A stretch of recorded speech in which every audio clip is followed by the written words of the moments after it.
नमस्कार बच्चों, मैं आपकी हिंदी की अध्यापिका दर्शना।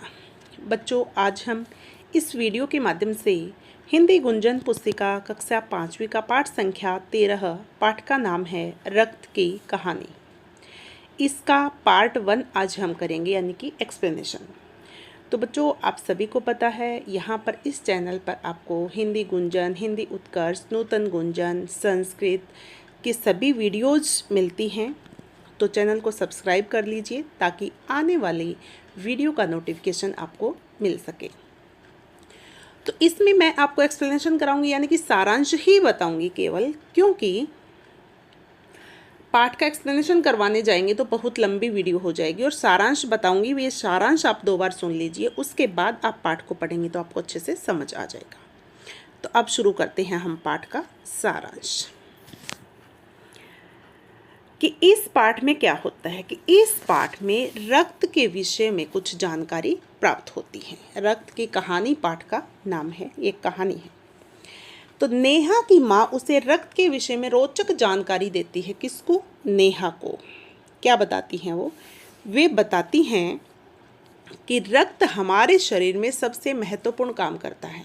आप सभी को पता है, अगर शरीर में खून की कमी है तो हमें चक्कर आने लग जाएंगे, अनीमिया हो जाएगा। खून की कमी से कौन सा रोग होता है? अनीमिया होता है।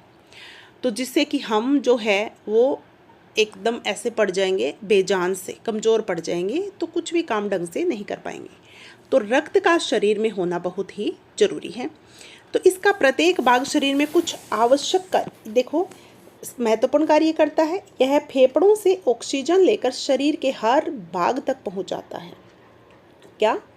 रक्त, खून जो है फेफड़ों से ऑक्सीजन लेता है। किससे? फेफड़ों से। इसका प्रत्येक भाग शरीर में कुछ आवश्यक कार्य करता है। अतः रक्त की यदि थोड़ी सी भी कमी हो जाए तो मनुष्य अस्वस्थ हो जाता है। यदि हम सही भोजन न खाएं तो रक्त को रंग देने वाली तत्व हीमोग्लोबिन की कमी हो जाती है। तो शरीर में देखो क्या कहा जाता है कि जो खाने का पदार्थ होता है जैसा दिखता है रंग में, वैसा ही हमें देता है। जैसे खून की कमी कौन पूर्ति करता है? अनार हैं, लाल रंग के होते हैं, खून भी लाल होता है ना।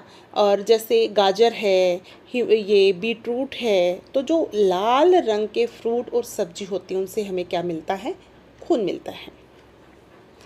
तो रक्त को रंग देने वाले तत्व हीमोग्लोबिन की कमी हो जाती है अगर हम सही से भोजन ना खाएं तो।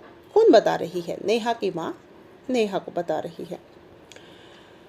फिर है लाल तथा सफेद रक्त कण हड्डी के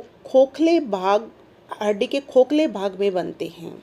ठीक है, बोलते हैं ना, लाल रक्त कणिका ज़्यादा हो गई, कम हो गई, या सफ़ेद रक्त कणिकाएं कम हो गई, ज़्यादा हो गई, है ना। रेड सेल्स, वाइट सेल्स ये कम ज़्यादा होती हैं तब भी हमारे शरीर में प्रॉब्लम आती है। तो वो कहाँ पर बनती है? हड्डी के खोखले भाग में लाल रक्त कणिकाएं बनती हैं। ठीक है, आपने साइंस में पढ़ा होगा बारीकी से, तो हिंदी में वैसे ही ये ज्ञान के लिए दिया गया है। ये रोगों से लड़ने में सहायक होते हैं।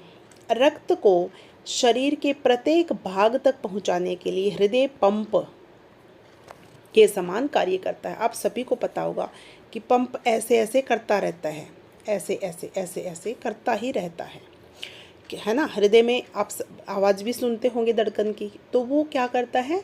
ब्लड प्योरीफाई करता है हमारा हृदय, और शरीर की प्रत्येक कोशिका में ब्लड को पहुंचाता है। तो वो बहुत ज़रूरी है। कई बार ब्लड थिक हो जाता है तो भी प्रॉब्लम होती है, हार्ट अटैक आने की संभावना हो जाती है।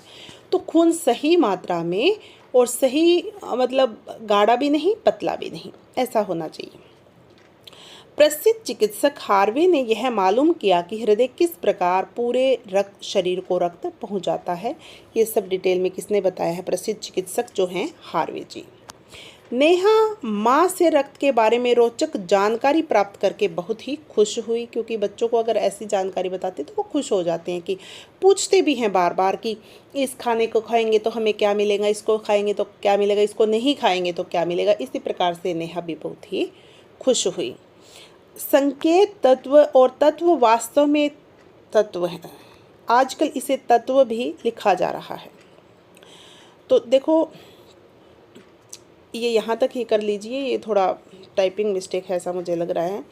तो किस प्रकार से नेहा ने बताया, नेहा की माँ ने नेहा को बताया रक्त की कहानी। तो आप सभी को भी रक्त की कहानी जो है वो समझ आई होगी, और उम्मीद है इसी के साथ ही हम नेक्स्ट वीडियो लेकर आएंगे क्वेश्चन आंसर की। आज के लिए हम इतना ही करेंगे, अब हम मिलेंगे नेक्स्ट वीडियो में। तो बच्चों, अगर आपको कोई डाउट है, कुछ समझ नहीं आया, तो वो आप कमेंट करके पूछ सकते हैं, और वीडियो को ध्यानपूर्वक देखिए, सुनिए और समझिए, फिर प्रश्नों के उत्तर देखिए। ठीक है, आज के लिए हम इतना ही करेंगे, अब हम मिलेंगे नेक्स्ट वीडियो में। तब तक के लिए बाय बाय, नमस्कार। जुड़े रहिए लर्न विद दर्शना के साथ। धन्यवाद।